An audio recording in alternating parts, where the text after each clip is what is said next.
welcome back to the channel. If you're into motorcycles that deliver timeless design, street-smart performance, and that classic thump we all love, then you're in for a treat. Today, we're diving deep into the all-new 2025 Royal Enfield Hunter 350. This is a bike that's been stirring up a lot of excitement ever since it was announced, and now that it's finally here, we've had the chance to test it thoroughly from the city streets to the open highway. So sit back, hit that like button if you're into bikes with attitude, and let's take a full look at what the 2025 Hunter 350 is all about. Now, let's start with what grabs your attention right away: the exterior. At first glance, the Hunter 350 holds on to that signature neo-retro styling that Royal Enfield has become known for. But in 2025, the design team has clearly worked on refining the silhouette to feel even more urban and aggressive. At the front, you've got that signature round headlamp full LED setup now, giving it a modern touch without straying too far from the classic inspiration. The forks are chunky, adding presence, and the updated front fender is sleeker than before. Royal Enfield has also subtly redesigned the indicators for a more compact look. The alloy wheels, painted in black, give a nice contrast, and the new color schemes this year are absolutely striking. There's an almost matte finished version with subtle striping that gives it a stealthy appearance, while the more vibrant colors like the Dapper Ash and Rebel Red pop out with serious street style. Moving to the side, the 2025 Hunter 350 keeps things minimal but impactful. The fuel tank, with its teardrop shape, remains a centerpiece. The tank badges have been slightly updated, more embossed and premium feeling now. You'll also notice the side panels have been slightly reworked. They feel tighter and more integrated into the body. The frame has been painted in black, complementing the overall dark-themed aesthetic that many riders seem to prefer. The seat height stays friendly for most riders at 800 mm, making it accessible whether you're a beginner or just want a relaxed city cruiser. The side profile overall is compact, purposeful, and clean, and no unnecessary plastic cladding, just good, honest metal and a tidy exhaust system that gets a blacked-out treatment. Around the back, Royal Enfield has again gone with a minimalist approach, and it works beautifully. The taillight is now LED and has a crisp, circular design that fits perfectly with the overall retro-modern look. The rear indicators are also updated, matching the compact design theme. You get a sleek, short rear fender which adds a sportier vibe to the Hunter, and the grab rail is ergonomic without disrupting the aesthetic flow. One notable addition this year is the optional rear seat cowl, which adds a Cafe Tilde copyright tracer-style finish for solo riders. The number plate mount is tucked in neatly, and the entire rear setup feels tighter and more cohesive than before. All in all, it's a cleaner, more grown-up version of the Hunter without losing its youthful energy. As for the rider's experience when you hop on, the cockpit continues the blend of modern tech with old-school charm. The 2025 Hunter 350 now gets the Tripper navigation pod as standard across more variants, a feature that was earlier limited to higher trims. It sits beside the main analog digital instrument cluster, which still features that large speedometer needle we all love, along with digital readouts for fuel, odometer, time, gear position,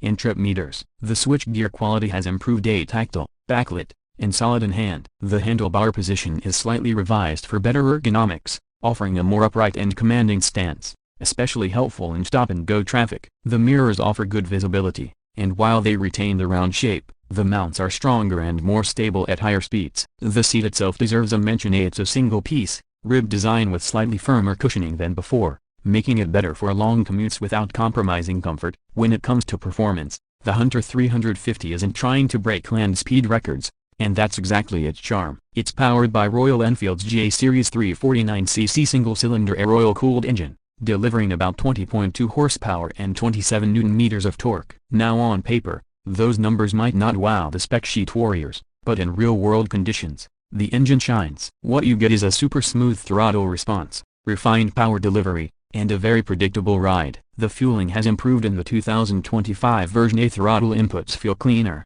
and there's less snatchiness in lower gears. Gear shifts are crisp, and the 5-speed transmission feels well matched to the engine's character. The exhaust note is still that lovely thump we expect from a Royal Enfield, but it's been tuned slightly for better low-end growl. It's a soundtrack you'll enjoy whether you're idling at a traffic light or cruising through a tunnel. The suspension setup continues to be commuter-friendly. You get 41 mm telescopic forks up front and twin shock absorbers at the rear. While it's not built for aggressive cornering or high-speed touring, it handles city streets, potholes, and mild weekend twisties with surprising confidence. It weighs around 181 kilograms, but the mass is low and centered, making it easy to maneuver in traffic and parking lots. The bike comes with dual-channel ABS, with a 300 mm front disc and 270 mm rear disc. Braking has improved marginally over last year's version, with better bite at the lever and more progressive feedback. It's not sport bike sharp, but for the segment and price, it's more than adequate. Fuel efficiency also deserves a quick mention, as the Hunter 350 continues to offer around 35 to 40 kilometers per liter in mixed riding conditions, which is quite decent for daily usage. Now let's talk price, because this is where the Hunter 350 hits that sweet spot for a lot of riders. For 2025, prices in most markets have remained competitive. In India, it starts at just over a superscript 1.7 lakh ex showroom, depending on the variant and color you choose. International markets like the UK, Europe, and Southeast Asia also see pricing that's incredibly value-packed when compared to similarly styled competitors. What you're getting is that distinct Royal Enfield character, a robust and reliable powertrain, daily usability, and now, a more refined and stylish package for not a lot of money. So, what's the final verdict on the 2025 Royal Enfield Hunter 350? In a market where bikes are either trying too hard to be modern or stuck in retro overkill, the Hunter manages to strike a rare balance. It's got the looks, the heritage, the sound, and just the right amount of tech to make it relevant in today's world without losing its soul. It's perfect for the city rider who wants a stylish, easygoing companion, and even for the weekend explorer who's not in a hurry but wants to enjoy the journey. It won't blow your mind with performance, but it will win your heart with simplicity and charm. And that, in many ways, is harder to find. If you enjoyed this review or found it helpful, give it a thumbs up and don't forget to subscribe for more detailed reviews like this. Drop your thoughts or questions in the comments below, especially if you're considering buying the Hunter or already ride one. Until next time, ride safe, ride smart, and I'll catch you in the next one.